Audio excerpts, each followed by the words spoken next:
এবাৰ ব্যৱহাৰ্য প্লাষ্টিকৰ বিৰুদ্ধে ৰাজ্যত পুনৰ প্ৰশাসনৰ অভিযান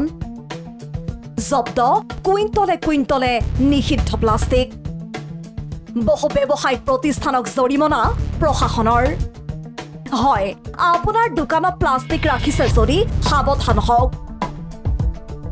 নিষিদ্ধ প্লাষ্টিকৰ বিৰুদ্ধে পুনৰ কঠোৰ হৈছে প্ৰশাসন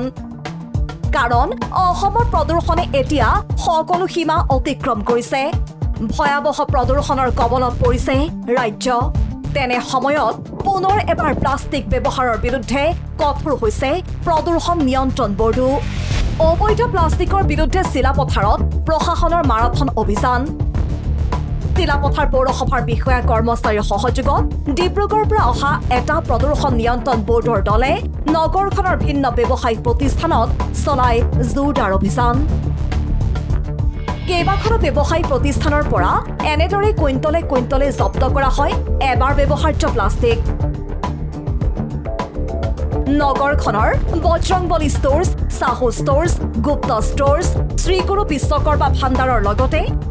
মেইন ৰোডৰ আইচ বেকাৰীকে ধৰি বিভিন্ন দোকানত তালাচী চলাই প্ৰায় 1000 কিলোগ্ৰাম নিষিদ্ধ প্লাষ্টিক জব্দ কৰে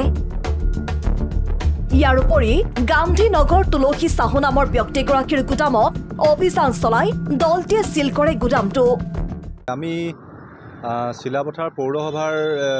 যে হেৰি হয় টাউনতে মানে আমি এটা আমাৰ এৰিয়াটো সৰু বাৰু তথাপিতো আমি এটা অভিযান চলালোঁ ইয়াতে প্ৰায় আমি 1000 কেজিৰ ওপৰত মানে ওৱান টাইম প্লাষ্টিক পাইছোঁ যিটো ওৱান টাইম হয় গতিকে এইটো এটা গাইডলাইন আছে গভৰ্ণমেণ্টৰ 2022 চনৰ গাইডলাইন কিমানখিনি মানে ব্যৱহাৰ কৰিব পাৰে বুলি মাজে মাজে এইটো তেওঁলোকক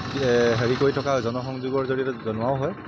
গতিকে আমাৰ লগত পলিউশ্যন কণ্ট্ৰল বৰ্ডৰ মানুহ আহিছে বা ডিব্ৰুগড়ৰ পৰা তেখেতলোক আহিছে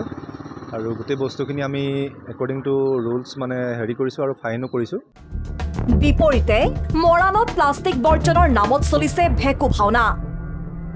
মঙ্গলবাৰে চৰাইদেউ জিলাৰ মৰাণ পৌৰসভা আৰু প্ৰদূষণ নিয়ন্ত্ৰণ বৰ্ডৰ যুটীয়া অভিযানত চলিছিল প্লাষ্টিক বৰ্জনৰ কাৰ্যসূচী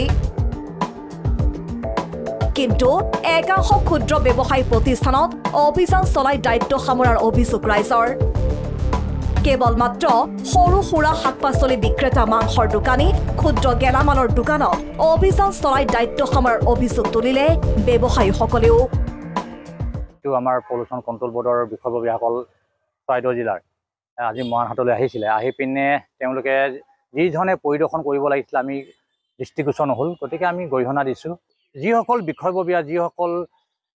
মুৰব্বী ইয়ালৈ আহিছিলে তেওঁলোকৰ দায়িত্ব আৰু কৰ্তব্য আছিলে মৰাণৰ প্ৰতিখন দোকান তেওঁলোকে পৰিদৰ্শন কৰিব লাগিছিলে কিন্তু আমাৰ দৃষ্টিগোচৰ হৈছে তেওঁলোকে মাত্ৰ ক্ষুদ্ৰ ক্ষুদ্ৰ কেইখনমান সৰু দোকানত সোমাই পিনে তাত তেওঁলোকৰ যি কাম আছিলে তাত সামৰিছে ব্যুৰো ৰিপৰ্ট প্ৰথম খবৰ